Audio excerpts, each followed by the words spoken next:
ماہ رمضان کا یہ آخری جمعہ ہے۔ سب سے پہلے ایک مسئلہ بتا دوں، ماہ رمضان کے آخری جمعہ کو بہت سارے لوگ الوداع جمعہ بول کے مناتے ہیں۔ عبادتوں کا خاص اہتمام ہوتا ہے، نعت اور حمد وغیرہ کا باقاعدہ پروگرام بھی ہوتا ہے وغیرہ وغیرہ۔ سب سے پہلی چیز ہمیں اور آپ کو یہ ذہن میں رکھنا ہے کہ اس کا کوئی ثبوت قرآن اور حدیث کے اندر نہیں ہے۔ دین نام ہے کتاب و سنت کا، اللہ اور اس کے رسول کی اتباع کا۔ اب غور کیجئے، اللہ رب العالمین کی طرف سے حکم تھا، ہم نے مسلسل 1 مہینہ روزہ رکھا۔ پھر اللہ رب العالمین کی طرف سے حکم یہ ہوا کہ آج روزے مکمل ہو گئے، کل عید ہے، کل روزہ ہم اور آپ نہیں رکھ سکتے ہیں۔ کل اگر کوئی شخص روزہ رکھے تو پھر وہ حرام ہو جائے گا۔ عید کے دن روزہ رکھنا حرام ہے، عبادت نہیں ہے، گناہ کا کام ہے۔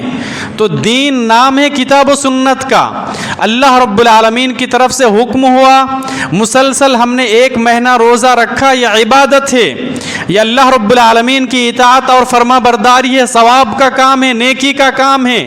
کل کا دن، عید کا دن اگر کوئی شخص روزہ رکھتا ہے تو پھر وہ گناہ کا کام کرتا ہے، حرام ہے، اللہ اور اس کے رسول نے منع کیا۔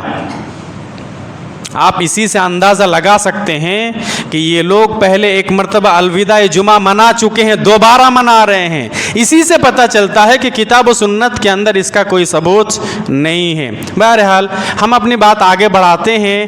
یہ جو برکتوں والا مہینہ تھا، مبارک مہینہ تھا، ختم ہو رہا ہے۔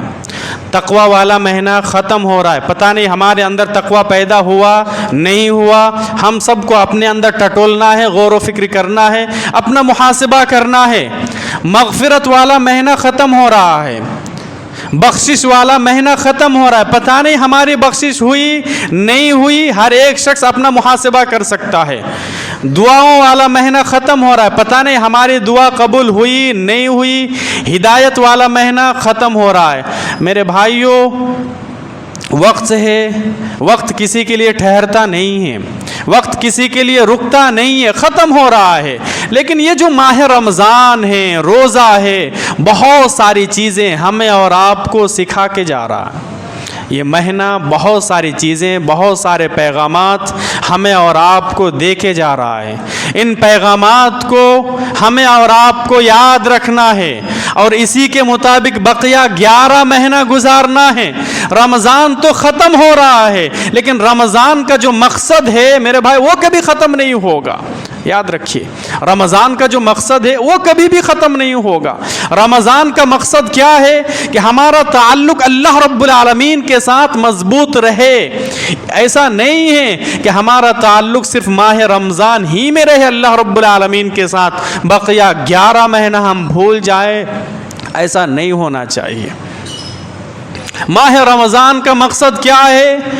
تعلق باللہ، ہم نے اللہ رب العالمین کی عبادت کی، کما حقہ عبادت کرنے کی کوشش کی، ایڑی چوٹی کی زور لگا دی۔ تو یہ جو عبادت ہے، ایسا نہیں ہے کہ صرف رمضان تک محدود ہے۔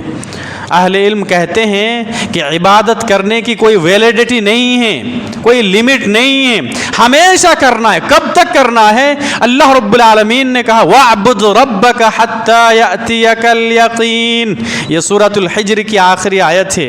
آپ اللہ رب العالمین کی عبادت کرو، اللہ رب العالمین کو راضی کرو، کب تک؟ مرتے دم تک، یہاں تک کہ آپ کو موت آ جائے۔ تو ماہ رمضان اور یہ روزہ ہمیں یہ سکھا کر جا رہا ہے کہ اللہ رب العالمین کو زندگی میں کبھی بھولنا نہیں ہے، ہمیشہ اللہ رب العالمین کی عبادت کرنی ہے۔ میرے بھائی، ماہ رمضان اور یہ روزہ ہمیں سکھا کے رخصت ہو رہا ہے کہ ہمیشہ اپنے اندر تقوی رہے، اللہ رب العالمین کا ڈر رہے، اللہ رب العالمین کا خوف رہے، گناہوں سے ہم بچے۔ حتی الامکان ماہ رمضان میں ہم نے گناہوں سے بچنے کی کوشش کی۔ اگر کوئی شخص ہمارے ساتھ لڑنا چاہتا تھا، گالی گلوچ کرنا چاہتا تھا، بہت سارے لوگوں کی زبان سے یہ جملہ نکلا، بھائی ہم روزے سے ہیں، ابھی نہیں، بھائی ہم روزے سے ابھی یہ غلط کام نہیں ہو سکتا، یہ جھوٹ نہیں ابھی نہیں ہو سکتا، یہ غیبت چغل خوری نہیں، بقیہ 11 مہینہ بھی حرام ہے۔ رمضان کے مہینے میں اور بھی زیادہ ہم نے بچنے کی کوشش کی۔ رمضان کے مہینے میں ہمارے پاس کنٹرول بھی تھا، ہمارے پاس اختیار بھی تھا، اگر ہم چاہتے تو چپکے سے پانی پی سکتے تھے، کھانا کھا سکتے تھے۔ اندازہ لگائیے یہ کون سی طاقت تھی، کیسی طاقت تھی، کون سی طاقت تھی جو ہمیں گناہوں سے روک رہی تھی۔ یہ طاقت اگر کوئی چیز آپ اپنے اندر پیدا کرنا چاہتے ہیں تو یہ تقویٰ پیدا کیجیے، یہ تقویٰ پیدا کیجیے۔ مشکل ہے لیکن پیدا کرنے کی ضرورت ہے۔ قیامت کے دن حشر کے میدان میں، قبر میں اگر آپ کامیاب ہونا چاہتے ہیں تو یہ تقویٰ اپنے اندر پیدا کیجئے۔ محبوب چیزوں کو آپ قربان کیجئے، اللہ رب العالمین کے راستے میں قربان کرنا سیکھیے۔ ڈاکٹر اگر ہمیں کسی محبوب چیز سے منع کرتے ہیں تو ہم رک جاتے ہیں نا، ہم رک جاتے ہیں، مان لیتے ہیں اس کی بات۔ میٹھی چیزیں ہمیں پسند ہے، میٹھا ہمیں پسند ہے، لیکن ڈاکٹر نے منع کر دیا، ہم رک گئے۔ بڑے کا گوشت ہمیں پسند ہے، ڈاکٹر نے ایک مرتبہ منع کر دیا، نہیں صحت کے لیے خطرہ ہے، ہانیکارک ہے، آپ رک جاؤ، ہم رک گئے۔ اللہ رب العالمین نے ہمیں منع کیا ماہ رمضان میں، بہت ساری چیزوں سے ہم رک گئے۔ میرے بھائی رمضان کے بعد بھی ہمیں رکنا ہے، اسی کو تقویٰ بولتے ہیں۔ دوسرے جملے میں ہم یوں سمجھائیں گے کہ یہ جو ماہ رمضان اللہ رب العالمین نے دیا تھا، ایک تحفہ دیا تھا، ایک ٹریننگ تھی، ایک کورس تھا، 1 مہینے کا ایک کورس اللہ رب العالمین نے دیا تاکہ ہماری ٹریننگ ہو جائے، ہمارا مشق ہو جائے، ایک کورس، اور بقیہ 11 مہینہ ہمیں بالکل انہی چیزوں کو لے کر زندگی گزارنا ہے۔ اللہ رب العالمین نے اس لیے دیا تھا۔ پیارے نبی صلی اللہ علیہ وسلم کی حدیث، اتق اللہ حیثما کنت، پیارے نبی نے کہا کہ جہاں کہیں بھی رہو اللہ رب العالمین کا ڈر، اللہ رب العالمین کا خوف تمہارے اندر رہے۔ کوئی واقعہ بتا رہا تھا کہ مسجد سے ہمیشہ چپل چوری ہو رہی تھی، جوتا چوری ہو رہا تھا۔ کچھ دنوں کے بعد انتظامیہ کمیٹی والوں نے کیا کیا، CCTV کیمرہ لگا دیا، چوری ہونا بند۔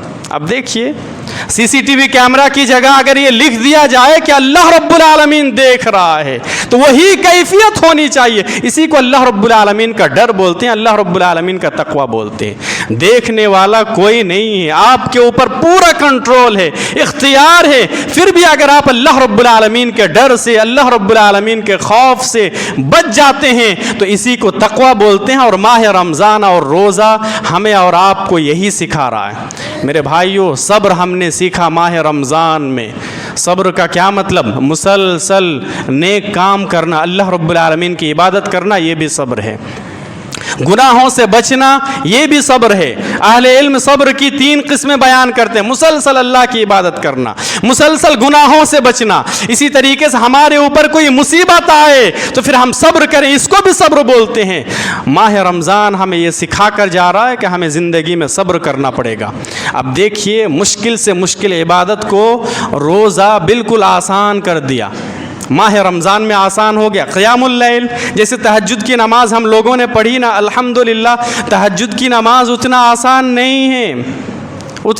نہیں ہے۔ اللہ رب العالمین جس کو توفیق دیتا ہے، جس کو ہدایت دیتا ہے، بغیر ناگے کے وہی مکمل 1 مہینہ تراویح کی نماز پڑھ سکتا ہے، قیام اللیل پڑھ سکتا ہے۔ مسلسل 1 مہینہ، کتنے لوگ ہوں گے جو مسلسل 1 مہینہ تراویح کی نماز بھی پڑھی؟ کچھ لوگ ہوں گے نہیں پڑھے، 5 دن پڑھے، 10 دن پڑھے، 15 دن پڑھے، لیکن یاد رکھیے یہ وقت کسی کے لیے ٹھہرنے والا نہیں ہے۔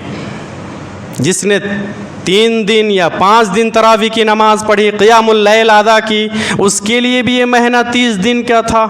جس نے روزہ رکھا، جس نے مسلسل 30 تراویح پڑھی، قیام اللیل ادا کی، اس کے لیے بھی 30 دن کا یہ مہینہ تھا۔ گزر گیا، اب کیا پتا کہ آنے والا سال ملے کہ نہ ملے، کس کو ملے گا کس کو نہیں ملے گا، اللہ بہتر جانتا ہے۔ ہمیں اور آپ کو دعا کرنا ہے میرے بھائی۔ تو یہ دیکھیے، یہ جو تراویح کی نماز ہے، قیام اللیل ہے، اتنا آسان نہیں ہے، مشکل کام ہے۔ شروع میں مشکل لگ رہا تھا، لیکن پڑھنے والوں کے لیے آسان ہو گیا، اس کے بعد آسان کر دیا روزہ نے۔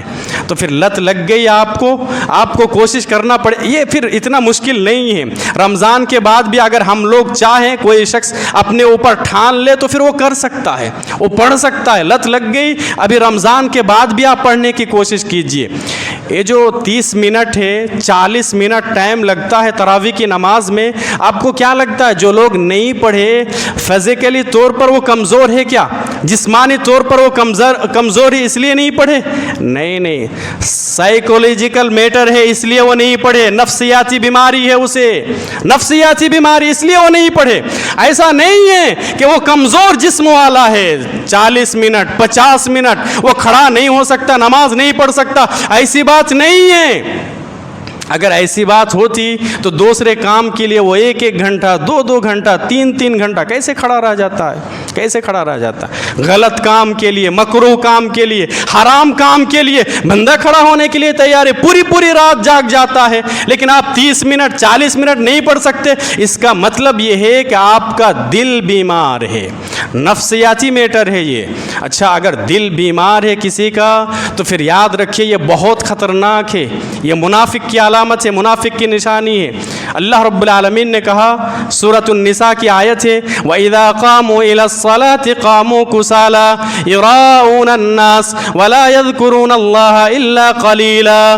منافق لوگ وہ ہیں جو نماز میں سستی اور کاہلی کرتے ہیں, لوگوں کو دکھانے کے لیے نماز پڑھتے ہیں اور بہت ہی کم اللہ رب العالمین کو یاد کرتے ہیں. تو یاد رکھیے, اگر نفسیاتی دقت ہے, ہمارا دل خراب ہو چکا ہے, دل نہیں کرتا ہے, دل نہیں کیا ہمارا, تو پھر کہیں ایسا تو نہیں ہے کہ ہمارا نام منافقوں کے لسٹ میں شامل ہو جائے.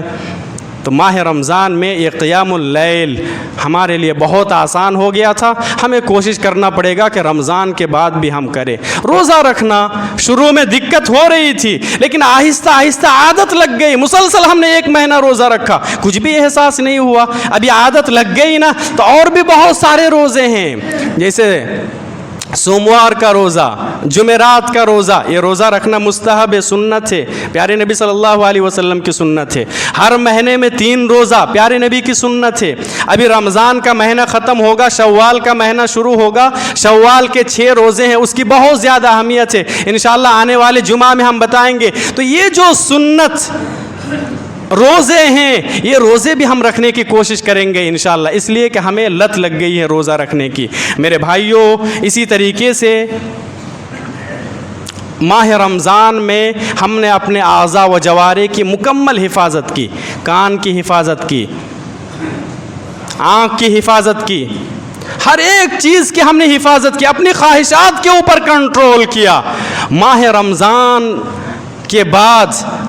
کے بعد بھی بالکل اسی طریقے سے میرے بھائی ہمیں اور آپ کو کرنا ہے. جذبہ اطاعت جو پیدا ہوا ہمارے اندر, اس کو بھولنا نہیں بھولنا ہے. اذ قال له ربه اسلم قال اسلمت لرب العالمین. مسلمان کس کو بولتے ہیں؟ مسلمان کہتے ہیں جیسے ہی اللہ رب العالمین کا حکم آ جائے فوراً بندہ کہے, فوراً عمل کرنے کے لیے تیار ہو جائے, اسلمت لرب العالمین, یا اللہ میں فرما بردار ہو گیا, میں ماننے کے لیے تیار ہو گیا. یہ جذبہ ماہ رمضان میں ہمارے اندر پیدا ہوا. ہم سب کو بار بار ہم بولتے ہیں کہ یہ مقصد بھولنا نہیں چاہیے, ہم بھولیں گے نہیں. وما كان لمؤمن ولا مؤمنة اذا قضى الله ورسوله ان يكون لهم الخيارة من امرهم. کسی مومن کے لیے, کسی مومن مرد کے لیے, کسی مومنہ عورت کے لیے یہ جائز نہیں ہے کہ اللہ رب العالمین کی طرف سے کوئی حکم آ جائے, اللہ رب العالمین کی طرف سے کوئی حکم آ جائے تو اس کے پاس دوسرا آپشن نہیں رہتا ہے, کوئی چوائس, کوئی اختیار باقی نہیں رہتا ہے, مطلب عمل کرنا ہی پڑے گا. میرے بھائیوں, ماہ رمضان میں ہم نے ایک چیز یہ بھی سیکھا کہ اللہ رب العالمین کے راستے میں خرچ کرنا ہے. اب دیکھیے, رمضان کے مہینے میں تو ہم نے خرچ کیا, پیارے نبی اور شریعت نے کیا کہا کہ عید سے پہلے ایک خرچ آپ کو اور بھی کرنا ہے, زکوٰۃ الفطر کی شکل میں. زکوٰۃ الفطر کی شکل میں آپ کو ایک مرتبہ اور خرچ کرنا ہے. تو انفاق فی سبیل اللہ ہم نے سیکھا ماہ رمضان میں. یہ جو روزہ ہے یہ سب کو رکھنا ہے, ایسا نہیں کہ غریبوں کو صرف رکھنا ہے, مالداروں کو نہیں رکھنا, ایسا نہیں ہے, سب کو رکھنا ہے. غریب ہو, مالدار ہو, فقیر ہو, چھوٹا بڑا, سب کو رکھنا ہے. تو روزے کی حالت میں ہمیں احساس ہوا کہ بھوک کس کو بولتے ہیں, بھوک کی شدت کیا ہوتی ہے، پیاس کس کو بولتے ہیں، پیاس کی شدت کیا ہوتی ہے، غریبی کیا ہوتی ہے، ہمیں احساس ہوا تو ہمیں اللہ رب العالمین کے اچھا کتنے لوگ ہیں جو زکوٰۃ نکالے ہیں، زکوٰۃ نکالنا پڑے گا میرے بھائی۔ اگر آپ کے پاس اتنا مال ہے، اتنا سونا اور چاندی ہے، یا کیش رقم آپ کے پاس اتنا ہے، جیسے سونا 7.5 تولہ سونا اگر کسی کے پاس ہے تو پھر 2.5 اسے نکالنا ہی پڑے گا۔ 52.5 تولہ چاندی اگر اتنا چاندی کسی کے پاس ہے تو پھر اسے زکوٰۃ نکالنا ہی پڑے گا۔ شاید کہ سارے لوگ نہیں نکلتے ہیں، ہمارے ادھر نکلنا پڑے گا، واجب ہے۔ وہ جو مال آپ رکھ رہے ہیں وہ مال آپ کا نہیں ہے، اس کے اندر آپ کا حصہ ہے ہی نہیں ہے، اس میں غریبوں کا حصہ، یتیموں کا حصہ ہے، اللہ اور اس کے رسول کا حصہ ہے۔ تو اگر اللہ رب العالمین نے آپ کو اتنا مال دیا ہے یا اتنا پیسہ آپ کے پاس ہے کہ اس پیسے سے آپ 52.5 تولہ چاندی خرید سکتے ہیں تو اس پیسے سے آپ کو زکوٰۃ نکالنا پڑے گا۔ یا آپ تجارت کر رہے ہیں، کاروبار کر رہے ہیں اور اتنا سامان آپ کے پاس ہے، آپ کی دکان میں موجود ہے کہ 52.5 تولہ چاندی آپ خرید سکتے ہیں تو پھر 2.5 آپ کو نکالنا ہی پڑے گا۔ تو یہ انفاق فی سبیل اللہ میرے بھائی ہم نے سیکھا ماہ رمضان میں۔ پیارے نبی صلی اللہ علیہ وسلم ہمیشہ اللہ رب العالمین کے راستے میں مال خرچ کرتے تھے، اور آپ جانتے ہیں حضرت عبداللہ بن عباس رضی اللہ تعالیٰ عنہ بیان فرماتے ہیں کہ جب ماہ رمضان آتا تو اللہ کے نبی اور بھی زیادہ سخی ہو جاتے تھے، اور بھی زیادہ اللہ رب العالمین کے راستے میں مال خرچ کرتے تھے۔ تیز چلنے والی آندھی سے بھی زیادہ اللہ کے نبی صلی اللہ علیہ وسلم مال خرچ کرتے تھے۔ تو ہمیں اور آپ کو بھی خرچ کرنا ہے۔ ہم اپنی بات ختم کریں گے، کل عید ہے انشاءاللہ۔ اللہ رب العالمین نے چاہا تو بہت سارے مسائل ہیں۔ سب سے پہلا مسئلہ یہ ہے کہ غسل کرنا چاہیے، غسل کرنا سنت ہے، عید کے دن غسل کر کے جائیں انشاءاللہ۔ اسی طریقے سے خوشبو وغیرہ لگانا اگر کسی کے پاس میسر ہے تو پھر لگانا چاہیے خوشبو وغیرہ۔ اسی طریقے سے حضرت عبداللہ بن عمر رضی اللہ تعالیٰ عنہ کی ایک اور حدیث ہے کہ اگر کسی کے پاس استطاعت ہے، طاقت ہے، نیا کپڑا وہ پہن سکتا ہے تو پھر نیا کپڑا پہننا سنت ہے۔ اسی طریقے سے عید کی جو 2 رکعت نماز ہے مسجد کے بجائے عیدگاہ میں پڑھنا چاہیے، میدان میں پڑھنا چاہیے۔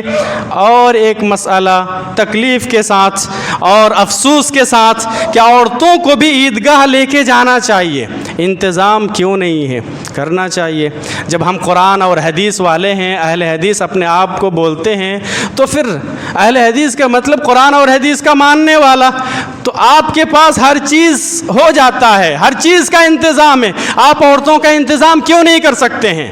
ام سلمہ کی حدیث بخاری شریف کے اندر پیارے نبی صلی اللہ علیہ وسلم نے یہاں تک ارشاد فرمایا کہ کوئی اگر حیض والی خاتون ہے، کوئی لڑکی، کوئی خاتون اگر پیریڈ میں ہے تو اسے بھی لے کر جانا چاہیے، اس لیے کہ تہوار ہے، عید کا دن ہے، خوشی کا دن ہے۔ یاد رکھیں ہم اپنے عورتوں کے اوپر بہت زیادہ ظلم کرتے ہیں، بہت زیادہ ظلم کرتے ہیں۔ ہمارے لیے انتظام ہوتا ہے تو پھر عورتوں کے لیے بھی انتظام کرنا چاہیے۔ اللہ کے نبی صلی اللہ علیہ وسلم نے کہا کہ آپ خود جاؤ، اپنی عورتوں کو بھی عیدگاہ لے کر جاؤ۔ اگر کوئی عورت حیض کی حالت میں ہے تو وہ نماز تو نہیں پڑھے گی، لیکن مسلمان جب دعا کریں گے تو وہ دعا میں ضرور شامل ہوگی۔